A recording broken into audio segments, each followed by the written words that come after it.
Naglunsad ng malawakang manhunt operation ang pulisya matapos ang pamamaril na ikinasawi ng 4 na katao at ikinasugat ng ilan sa kasagsagan ng barangay fiesta sa barangay San Rafael, Abajo, Santo Tomas, Isabela nitong Sabado ng gabi, May 24. Ayon sa mga otoridad, agad na nagsagawa ng dragnet operations, checkpoints at flash alarm ang mga karatig na himpilan ng pulisya upang matukoy at maaresto ang mga hindi pa nakikilalang armadong salarin.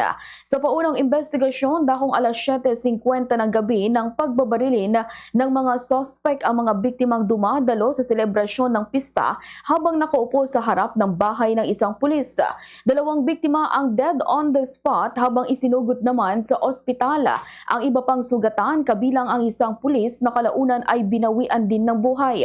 Patuloy na nakikipag-ugnayan ang pulisya sa Isabela Provincial Forensic Unit para sa crime scene processing at pangangalap ng karagdagang ebidensya habang inaalam pa ang motibo sa pamamaril. Samantala, naglabas ng opisyal na pahayag ang Local Government Unit ng Santo Tomas, Isabela, kaugnay ng naganap na pamamaril. Sa inilabas na pahayag ni Mayor L.A. Talawe, kinumpirma ng LGU ang insidente batay sa paunang ulat ng Philippine National Police o PNP.